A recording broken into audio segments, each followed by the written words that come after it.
Oke, kita bahas ya pembahasan latihan soal asam basa yang C. Kita lihat nomor satu pertanyaannya adalah yang termasuk basa kuat adalah, yang pertama ada kalium hidroksida, kalsium hidroksida, natrium hidroksida, dan aluminium hidroksida. Kalau kita tuliskan kalium hidroksida, rumus molekulnya adalah KOH. Ini adalah basa kuat.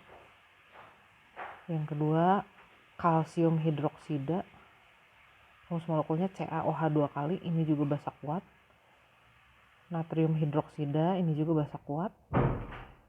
Nah, kalau yang keempat, aluminium hidroksida, AlOH 3 kali, ini bukan termasuk basa kuat. Jadi jawabannya 1, 2, dan 3. Pertanyaan nomor 2. Ini diketahui ada trayek perubahan pH beberapa indikator asam basa dan hasil ujinya pada larutan. Nah, dengan metil merah, larutan ini berwarna kuning, berarti pH larutan yang dimaksud di atas 6,2. Jadi kita gambarkan dulu. Dengan metil kuning, warna larutan ini, dengan metil merah warnanya kuning, jadi pH larutannya disimbolkan di atas 6,2. Kemudian dengan metil jingga warnanya kuning juga, berarti di atas 4,4. Saya kasih warna lain. Kurang lebih di situ ya. Nanti kita akan memilih daerah yang beririsan. Dengan bromtimol biru, warnanya biru. Berarti di atas 7,6 pH-nya. Kurang lebih di sini. Kemudian dengan phenolphthalein tidak berwarna, berarti pH-nya di bawah 8,3.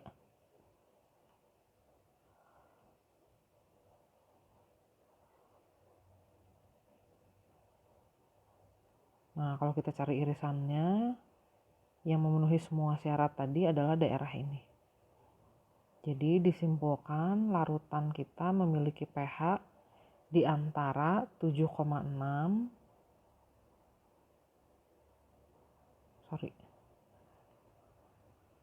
hingga 8,3. Nah, tinggal kita pilih jawaban yang paling mendekati.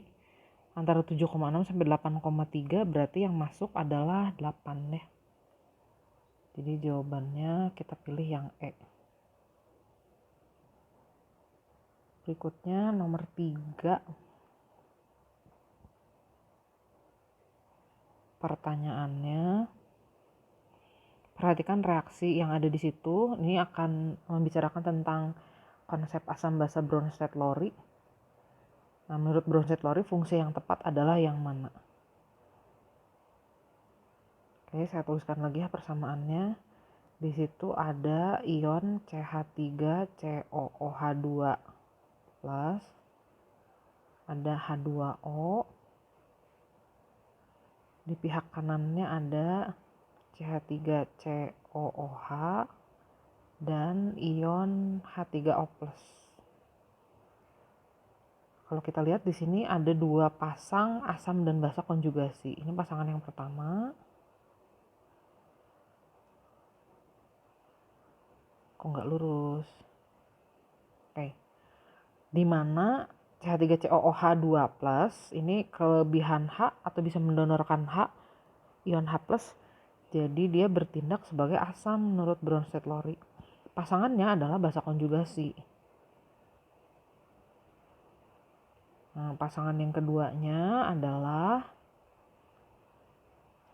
H2O dan H3O+. H2O hanya lebih sedikit, jadi dia bertindak sebagai akseptor proton atau akseptor ion H+. Jadi dia bertindak sebagai basa. Sementara H3O+ bertindak sebagai asam konjugasi.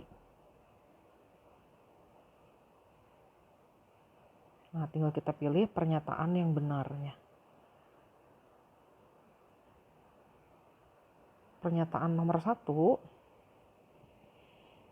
CH3COOH2+ merupakan donor proton, betul. H2O merupakan akseptor proton, betul. H3O+ merupakan basa konjugasi dari H2O. Nah, yang ketiga salah ya. Karena H3O+ adalah asam konjugasi dari H2O. Jadi pernyataan yang benar hanya nomor 1 dan nomor 2. Nomor 4. Ini ada reaksi juga di sini. Ini masih menguji konsep asam basa Bronsted-Lowry juga. Nah, di sini yang ditanyakan fungsi H2O sebagai asam.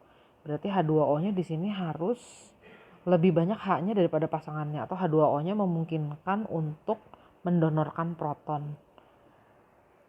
Nah, kalau dilihat di sini H2O akan menjadi asam untuk spesimen yang H-nya lebih sedikit tentu.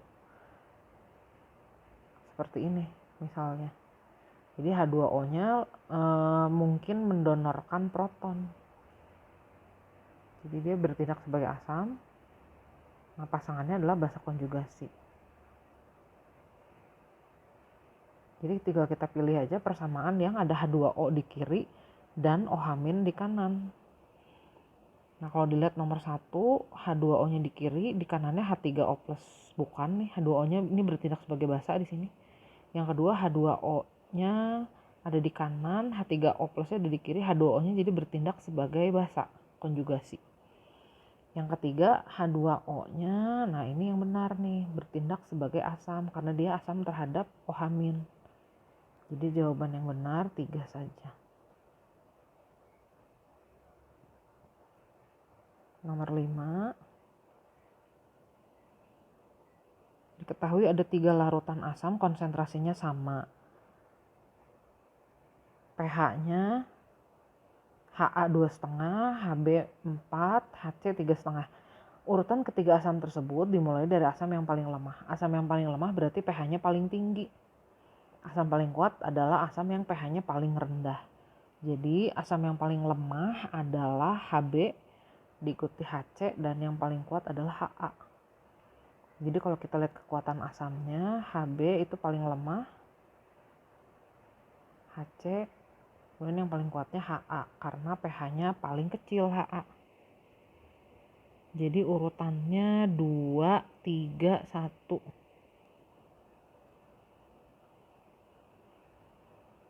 Nomor 6. 0,8 gram padatan natrium hidroksida yang MR-nya 40 dilarutkan hingga volumenya 250 ml. Kita ditanya berapa pH-nya. Nah, larutan ini adalah larutan basa kuat bervalensi 1.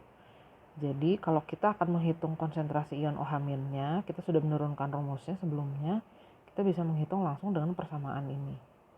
Nah, sementara molaritas itu adalah mol zat terlarut dibandingkan terhadap volume larutannya.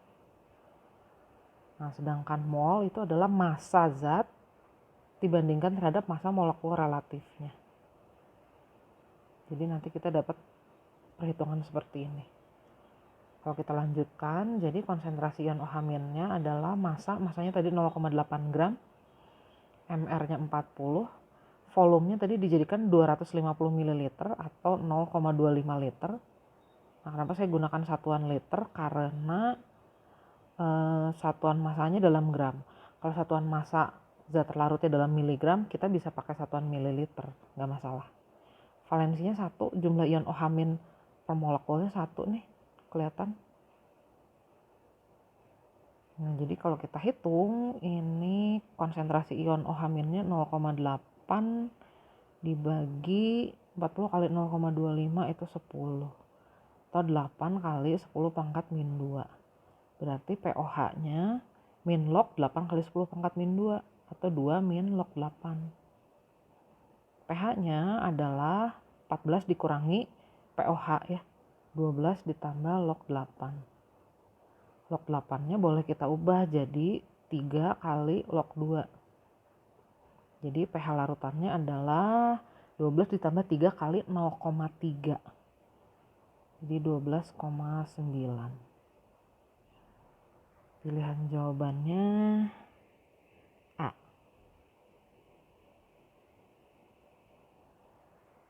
Selanjutnya nomor 7.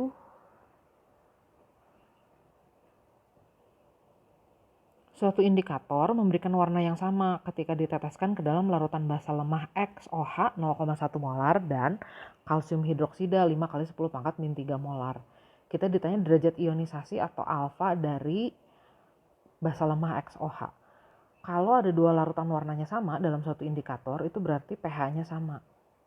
pH XOH itu sama dengan pH kalsium hidroksida. Nah, kalau begitu berarti pOH-nya juga sama. pOH itu cara menghitungnya adalah min log konsentrasi ion OH min. Berarti operasi ini juga menghasilkan angka yang sama. Kalau begitu konsentrasi ion OH min dari basa XOH itu sama dengan konsentrasi ion OH min dari kalsium hidroksida. XOH adalah basa lemah. Jadi cara menghitung konsentrasi ion OH minnya adalah alfa dikalikan molaritasnya. Sedangkan kalsium hidroksida itu basa kuat. Jadi konsentrasi ion OH minnya dihitung dengan cara seperti ini. Nah, kita ditanya alfanya berapa. XOH-nya 0,1 molar. CaOH 2 kalinya. Sebentar kita lihat dulu. 5 kali 10 pangkat min 3 molar. Valensi CaOH 2 kali. Jumlah ion OH min per molekulnya 2. Jadi valensinya 2. Nah, kita bisa menghitung alfanya. Jadi alfanya kalau dihitung adalah ini 10 pangkat min 1. Atau kalau mau kita jadikan persen, jadi 10%. Jadi jawabannya A.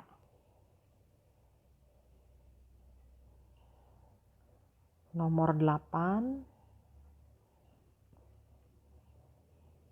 Asam lemah HX pH-nya 4. Jika diencerkan hingga volumenya menjadi 400 kali lipat, maka pH-nya menjadi berapa? Nah, pertama kita lihat dulu asam HX ini pH-nya 4. Konsentrasinya 4 molar. Nah, dari pH-nya kita bisa menghitung konsentrasi ion H+-nya ya. Konsentrasi ion H+ untuk asam lemah, gini cara menghitungnya. Kalau pH-nya 4 berarti konsentrasi ion H+-nya 10 pangkat min 4. Jadi setelah dihitung tetapan ionisasi asam lemah ini adalah, ini kuadratkan aja kedua sisi. Jadi 1/4 dikali 10 pangkat min 8. Nah, kemudian larutan ini diencerkan. Pada pengenceran jumlah mol zat terlarut tidak berubah. Jadi persamaannya seperti ini. Molaritasnya semula 4 molar, volumenya V1, kemudian diencerkan hingga volumenya menjadi 400 kali lipat volume mula-mula.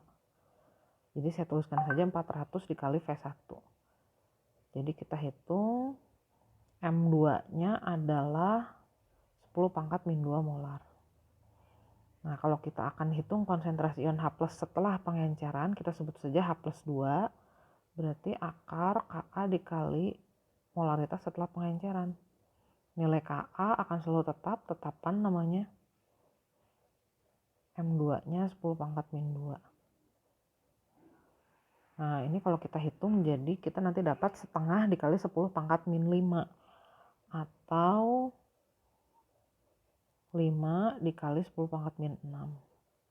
Jadi pH-nya setelah pengenceran adalah 6 min log 5. Karena log 5 adalah 0,7, jadi 6 dikurangi 0,7 adalah 5,3. Jawabannya 5,3. Jawabannya B. Kemudian nomor 9.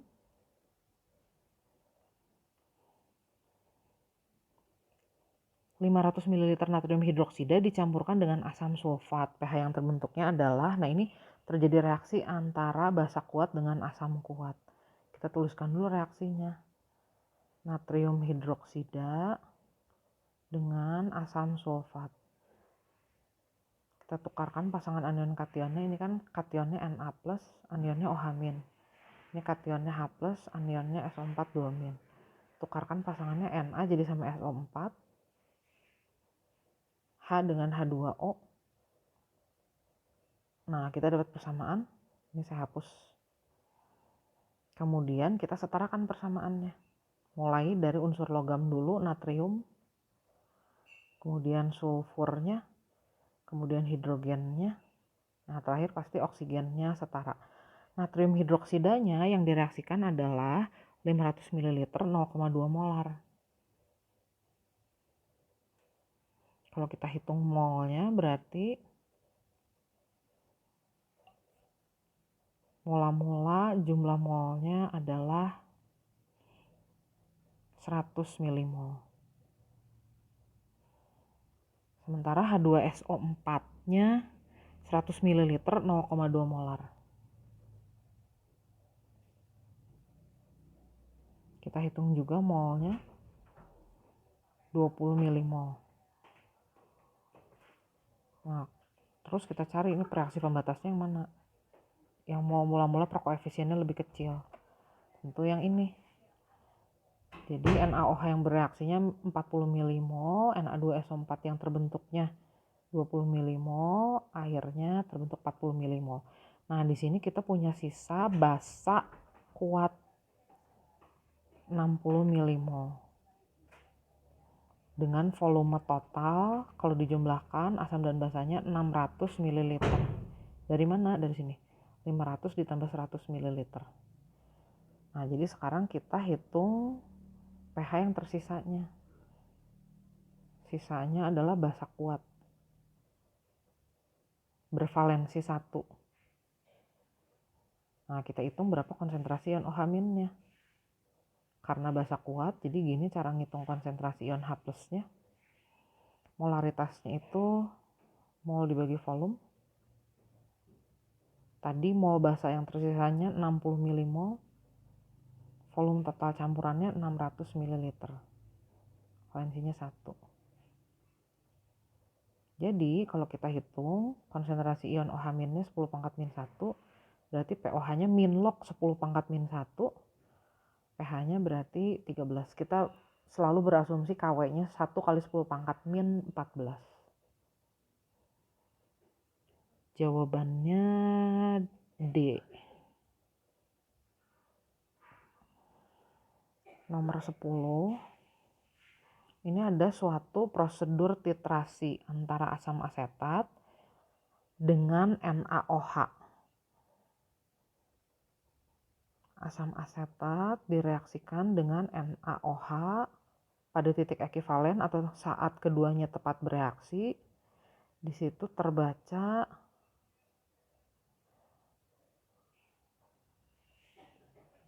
natrium hidroksida yang digunakannya adalah 25 ml. Konsentrasinya 0,2 molar. CH3COOH yang dititrasinya adalah 20 ml. Nah, konsentrasinya akan kita cari. Ini saya ajarkan dulu dengan cara yang panjangnya, nanti kita bisa belajar cara cepatnya. Kalau kita hitung dulu jumlah molnya, molar kali valensi, berarti CH3COOH-nya 20x milimol. NaOH-nya 5 milimol. Nah, keduanya habis di akhir reaksi, jadi tidak ada sisanya. Berarti kan CH3COOH-nya berkurang sejumlah yang sama dengan NaOH.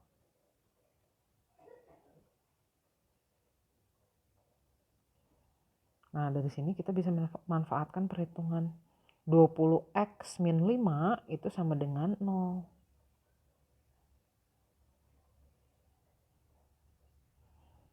Jadi kita bisa hitung X-nya.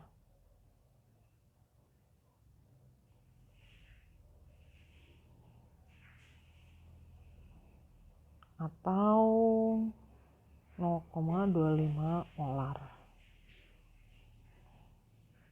Jadi jawabannya yang A. Nah, atau ada juga cara yang lebih ringkas untuk menghitung konsentrasi analit pada titrasi. Nah, karena pada titrasi ini asam dan basanya tepat bereaksi, kita bisa menghitung dengan cara begini. Molar dikali volume dikali valensi dari asam itu sama dengan molar dikali volume dikali valensi untuk basa. Nah, asamnya kan tadi molaritasnya kita tidak tahu, volume yang digunakannya 20 ml, valensi CH3COOH itu 1. Basanya yang digunakan 0,2 molar, volumenya 25 ml, valensi NaOH 1 juga. Jadi kita bisa langsung dapat molaritas kesatunya. Sama aja. Nah, ini hanya bisa dilakukan kalau kita menghitung prosedur titrasi atau asam dan basanya tepat bereaksi. Nomor terakhir, ini ada reaksi antara asam dan basa. Kalsium hidroksida pH-nya 12 dengan asam nitrat pH-nya 1. Kita tuliskan dulu saja persamaannya. Kalsium hidroksida, atau saya hitung dulu aja ya konsentrasinya. CaOH 2 kalinya pH-nya 12. Berarti POH-nya 2. Berarti konsentrasi ion OH-nya 10 pangkat min 2. Nah, konsentrasi ion OH- pada basa kuat itu sama dengan molar kali valensi.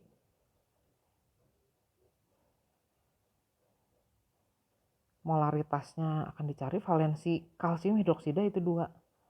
Jadi nanti kita dapat molaritasnya adalah 5 dikali 10 pangkat min 3 molar. Sementara HNO3-nya ini pH-nya 1. Berarti konsentrasi ion H+-nya 10 pangkat min 1. Konsentrasi ion H+ pada asam kuat, begini cara menghitungnya. Nah, valensi HNO3 1. Jadi molaritasnya 10 pangkat min 1 molar. Nah, baru kita buat reaksinya. Kalsium hidroksida direaksikan dengan asam nitrat. Kalsium 2+, nitratnya 1 min. Jadi gini nanti larutan yang terbentuknya. Ditambah ada air.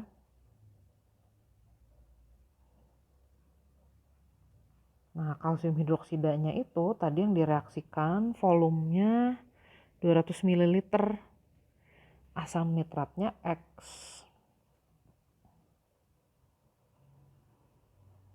Tadi konsentrasi CaOH 2 kalinya 5 kali 10 pangkat min 3 molar. Jadi jumlah molnya 200 dikali 5 kali 10 pangkat min 3. Jadi kalau dihitung 200 dikali 5, 1000. 1000 kali 10 pangkat min 3, 1 milimol. HNO3-nya tadi konsentrasinya 10 pangkat min 1 molar. Konsentrasinya, nah volumenya X. Jadi jumlah molnya 0,1 X milimol. Nah, di akhir reaksi diberi keterangan bahwa larutan yang terbentuk pH-nya menjadi 11,5. pH-nya di atas 7. Jadi asumsi kita adalah yang bersisa dari campuran ini adalah basanya. Jadi asamnya yang habis.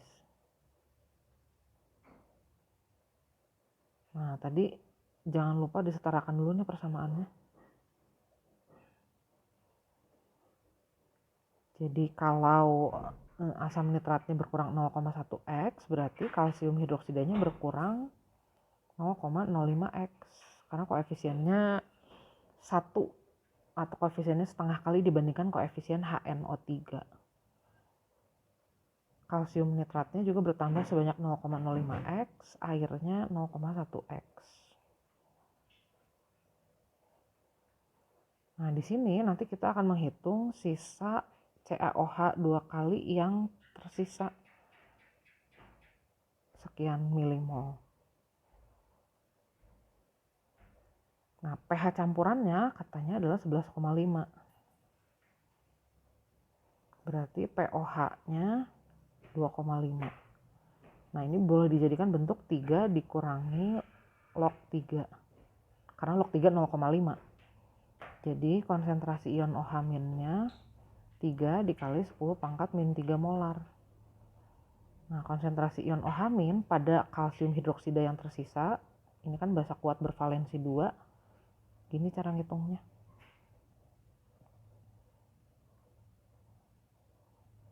Nah, jadi kita dapat molaritasnya. Molaritasnya berarti 1,5 dikali 10 pangkat min 3. Nah, molaritas itu adalah jumlah mol dibagi volume total. Jadi 1,5 dikali 10 pangkat min 3 itu sama dengan tadi jumlah molnya, kita lihat lagi. Ini 1 dikurangi 0,05 X milimol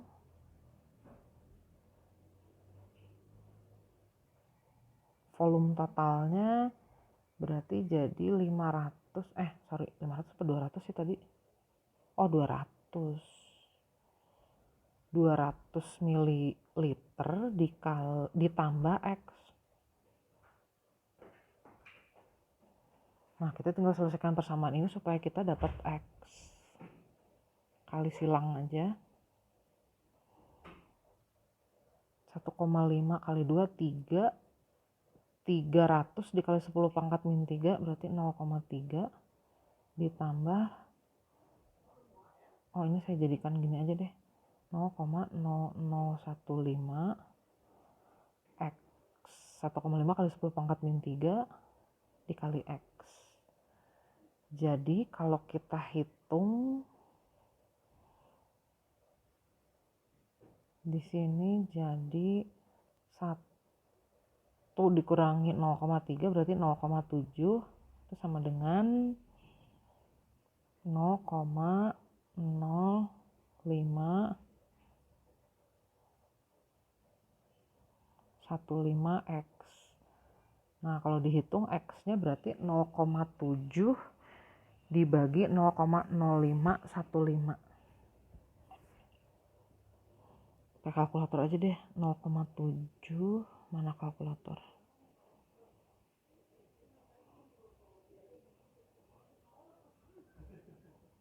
Nol koma 7 dibagi 0,0515.